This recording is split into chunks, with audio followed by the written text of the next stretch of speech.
Assalamualaikum warahmatullahi wabarakatuh. Perkenalkan, kami dari kelompok pertama, yaitu beranggotakan Arik Fadilah Rahman, Alvan Firdaus, dan saya Muhammad Zidan Sulaksana, akan membawa presentasi dengan tema konsep pembelajaran Quran dan Hadis di Madrasah Aliyah. Teman-teman, sebelum kita memulai pembelajaran Quran hadis, alangkah baiknya kita membaca basmalah. Bismillahirrahmanirrahim. Dilanjutkan oleh doa belajar. Semoga ilmu-ilmu yang kita sampaikan dipahami dan juga bisa dijadikan manfaat. Bismillahirrahmanirrahim. Rabbi zidni ilman warzuqni fahman. Amin amin ya rabbal alamin. Baik, yang pertama akan saya jelaskan pengertian dan konsep pembelajaran Al-Quran Hadis. Yang pertama, ada menurut Sujana, pembelajaran dapat diartikan sebagai setiap upaya sistematik dan sengaja untuk menciptakan agar terjadi kegiatan interaksi edukatif antara dua pihak, yaitu antara peserta didik atau warga belajar dan pendidik atau sumber belajar yang melakukan kegiatan pembelajaran.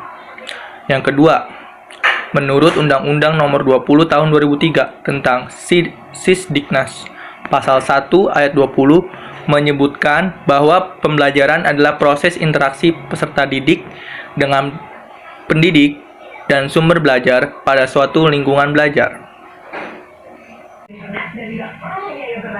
Nah, yang selanjutnya adalah tujuan pembelajaran Quran dan Hadis.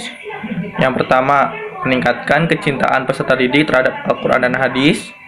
Yang B, membekali peserta didik dengan dalil-dalil yang terdapat dalam Al-Quran dan Hadis sebagai pedoman dalam menyikapi dan menghadapi kehidupan. Yang C, meningkatkan pemahaman dan pengalaman isi kandungan Al-Quran dan Hadis yang dilandasi oleh dasar-dasar keilmuan tentang Al-Quran dan Hadis. Nah, bagaimana sih standar kompetensi lulusan mata pelajaran Al-Quran Hadis di tingkat madrasah aliyah? Baik, selanjutnya yaitu yang pertama, memahami pokok isi Al-Quran, fungsi dan bukti-bukti kemurnian, istilah-istilah hadis, fungsi hadis terhadap Al-Quran, pembagian hadis ditinjau dari segi kuantitas dan kualitasnya. Nah, baik, selanjutnya yaitu karakteristik pembelajaran Quran Hadis di Madrasah Aliyah. Pendidikan Agama Islam atau PAI di Madrasah Aliyah yang terdiri atas 4 mata pelajaran tersebut memiliki karakteristik sendiri-sendiri. Al-Quran Hadis yang pertama, menekankan pada kemampuan baca tulis yang baik dan benar, memahami makna secara tekstual dan kontekstual, serta mengamalkan kandungannya dalam kehidupan sehari-hari. Nah, selanjutnya ada aspek akidah, menekankan pada kemampuan memahami dan mempertahankan keyakinan atau keimanan yang benar, serta menghayati dan mengamalkan nilai-nilai Al-Asmaul Husna. Yang kedua, aspek akhlak, menekankan pada pembiasaan untuk melaksanakan akhlak terpuji dan menjauhi akhlak tercela dalam kehidupan sehari-hari tentunya. Yang selanjutnya, aspek fikih, menekankan pada kemampuan cara melaksanakan ibadah dan muamalah yang benar dan baik. Nah, selanjutnya, aspek sejarah, kebudayaan Islam, menekankan pada kemampuan mengambil ibrah dari peristiwa-peristiwa bersejarah Islam, meneladani tokoh-tokoh berprestasi, dan mengaitkannya dengan fenomena sosial, budaya, politik, ekonomi, iptek, dan seni, dan lain-lain untuk mengembangkan kebudayaan dan peradaban Islam. Selanjutnya yang D yaitu ruang lingkup pembelajaran Quran dan Hadis. Yang pertama yaitu pengertian Al-Quran menurut para ahli. Yang kedua, pengertian hadis, sunnah, khobar, asar, dan hadis qudsi. Yang ketiga yaitu bukti keautentikan Al-Quran. ditinjau dari segi keunikan redaksinya, kemukjizatannya, dan sejarahnya. Yang keempat, isi pokok ajaran Al-Quran dan pemahaman kandungan ayat-ayat yang terkait dengan isi pokok ajaran Al-Quran. Yang kelima, fungsi Al-Quran dalam kehidupan. Yang keenam, fungsi hadis terhadap Al-Quran. Yang terakhir, yang tujuh, yaitu pengenalan kitab-kitab yang berhubungan dengan cara-cara mencari surat dan ayat dalam Al-Quran. Pembagian hadis dari segi kuantitas dan kualitasnya. Selanjutnya di sini ada tema-tema yang ditinjau dari perspektif Al-Quran dan Al-Hadis. Yang pertama yaitu manusia dan tugasnya sebagai khalifah di bumi. Yang kedua yaitu keikhlasan dalam beribadah. Yang ketiga ada nikmat Allah dan cara mensyukurinya. Yang keempat, perintah menjaga kelestarian lingkungan hidup. Yang terakhir ada pola hidup sederhana dan perintah menyantuni para duafa. Selanjutnya yaitu kata Al-Quran dan maknanya. Ulama berpendapat diantaranya yang pertama yaitu Imam Syafi'i, salah satu dari mazhab yang masyhur, mengatakan bahwa Al-Quran tidak merupakan mustaq atau kata bentukan dari apapun. Ia merupakan nama yang secara khusus diberikan oleh Allah untuk kitab suci yang diturunkan kepada Nabi Muhammad SAW. Yang kedua ada Imam Al-Farra, mengatakan bahwa Al-Quran adalah mustaq, kata bentukan dari kata qara'inu yang merupakan isim jamak dari kata qarinatun yang berarti petunjuk atau indikator.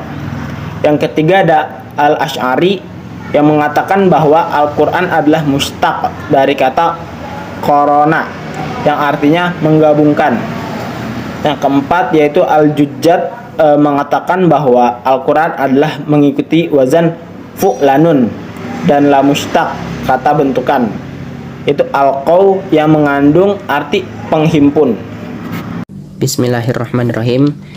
Insyaallah saya Arif Fadil Rahman akan melanjutkan presentasi dari saudara Alvan Firdaus. Selanjutnya slide ke-8 yaitu fungsi Al-Quran sebagai firman Allah Subhanahu wa ta'ala. Yang pertama, sebagai petunjuk umat manusia. Seperti yang dijelaskan dalam Quran surah Al-Baqarah ayat 185,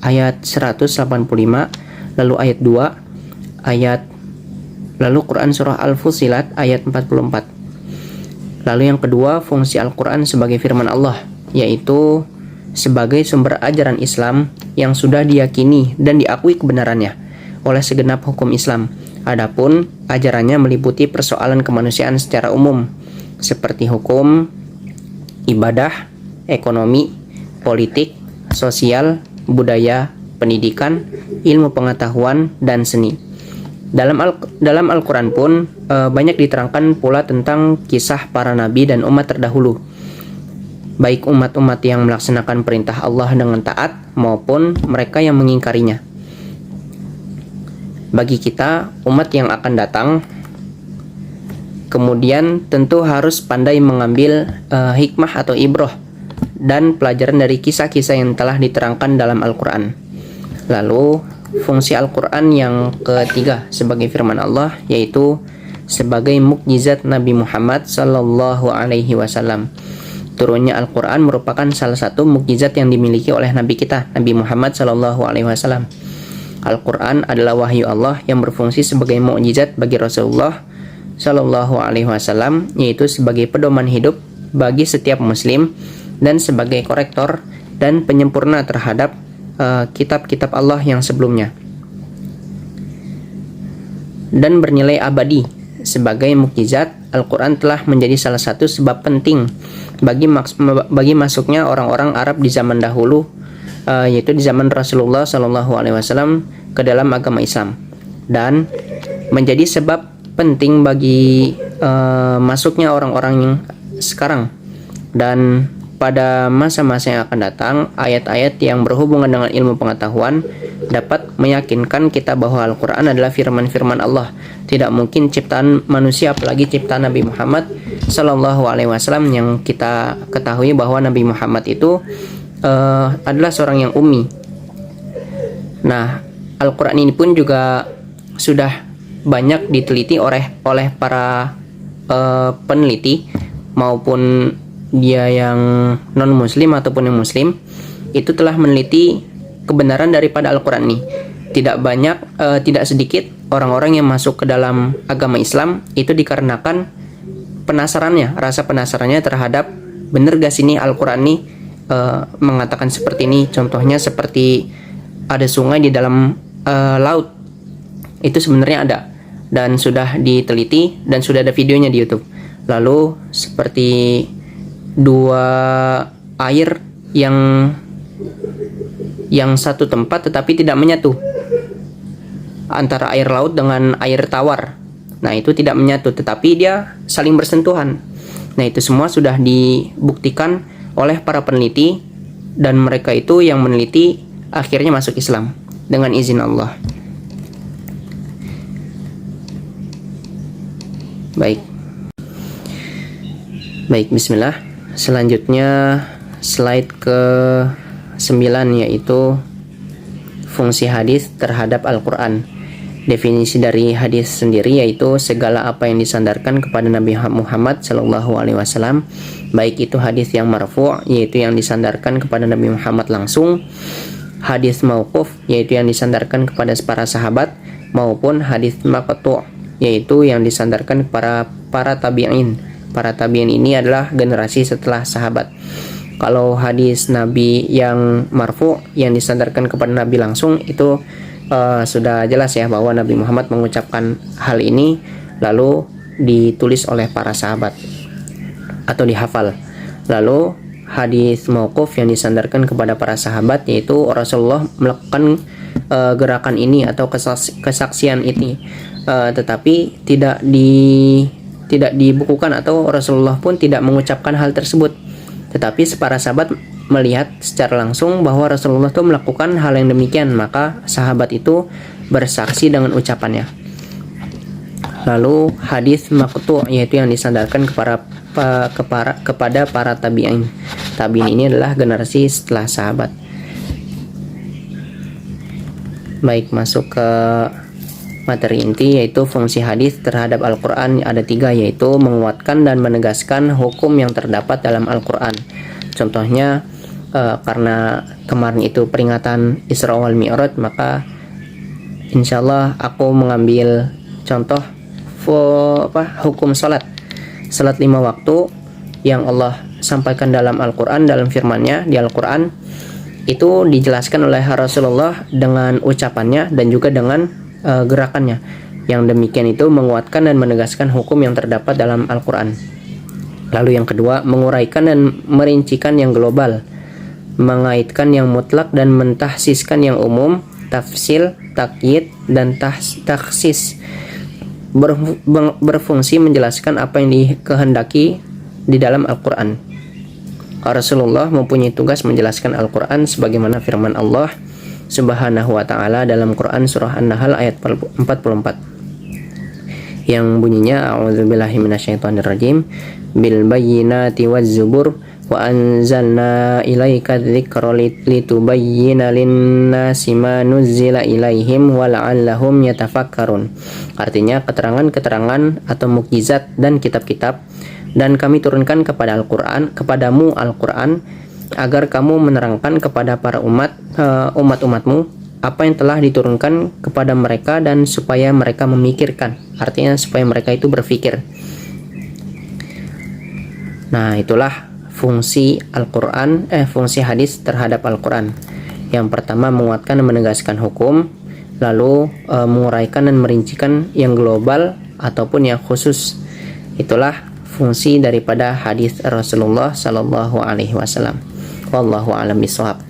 Baik teman-teman, sebagai penutup juga terima kasih, dan apabila ada koreksian terhadap materi kami, ada yang kurang ataupun ada sumber-sumber yang memang tidak pantas untuk dikutip, maka sampaikan, insyaallah kami menerimanya. Terima kasih. Wallahu a'lam bishawab. Wassalamualaikum warahmatullahi wabarakatuh.